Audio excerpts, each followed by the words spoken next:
বাংলায় কথা বলায় হেনস্থা, অভিযোগ এমনটাই। মহারাষ্ট্রে কাজের উদ্দেশ্যে গিয়ে অপমান ও হয়রানির শিকার হন দক্ষিণ দিনাজপুরের তপনের বাসিন্দা অসিত সরকার ও তার সঙ্গীরা।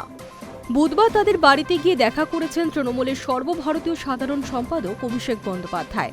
তপনের অসিত সরকারের বাড়িতে উপস্থিত ছিলেন স্থানীয় বিজেপি বুথ সভাপতি গৌতম বর্মনও।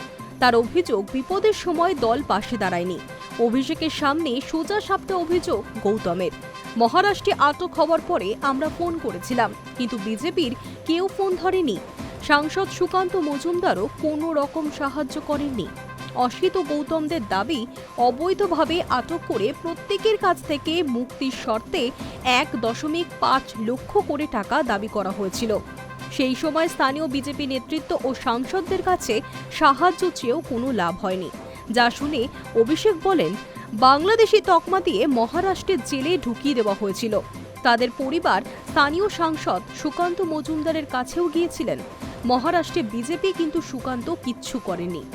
আমরা জানতে পেরে কাঠখড় পুড়িয়ে ছাড়িয়ে এনেছি। এখানেই না থেমে অভিষেকেও বলেন, এখানে তৃণমূল বিজেপি কিসের? রাজনীতি করা মানে তো মানুষের পাশে দাঁড়ানো। যারা আপনাকে জিতিয়েছে তাদের প্রতি আপনাদের দায়িত্ব কর্তব্য নেই? সুকান্তবাবুকে ফ্যাশন শোয়ের মাস্টার, স্টপেজ মিনিস্টার বলেও কটাক্ষ করেছেন অভিষেক।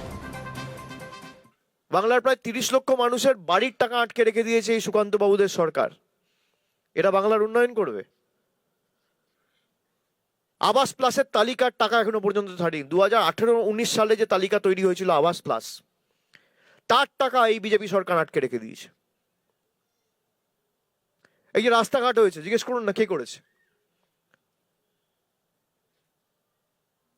তারা তো বিভাজনের রাজনীতি করে মানুষকে ভুল বুঝিয়ে এই করব তাই করব কি করেছে। এই উত্তর দিনাজপুর দক্ষিণ দিনাজপুর জেলা দুটোর জন্য 11 বছর তো ভারতীয় জনতা পার্টির সরকার ক্ষমতায়, ক পয়সা নিয়ে এসছে? একটা খালি ট্রেনের স্টপেজ করে দিচ্ছে আর 4টে করে চিঠি রিলিজ করছে।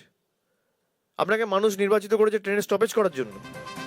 পাশাপাশি বীরভূমের সোনালী খাতুনের প্রসঙ্গ টেনে অভিষেক বলেন, একজন অন্তঃসত্ত্বা মহিলাকে যেভাবে অত্যাচার করা হয়েছে তা ভাষায় প্রকাশ করা যাবে না। ওর একটাই দোষ, উনি বাংলায় কথা বলেছিলেন। একই সঙ্গে রাজ্যের পরিযায়ী শ্রমিকদের ভিন রাজ্যে কাজে না যাওয়ার পরামর্শ দিয়ে অভিষেক বন্দ্যোপাধ্যায়ের আশ্বাস, মহারাষ্ট্রে আর কাজের জন্য না যেতে। তার প্রতিশ্রুতি, এখানেই কাজের ব্যবস্থা করা হবে। রাজ্য ছেড়ে এমন পরিস্থিতির মুখে পড়তে হবে তা মেনে নেওয়া যায় না। Hi news network.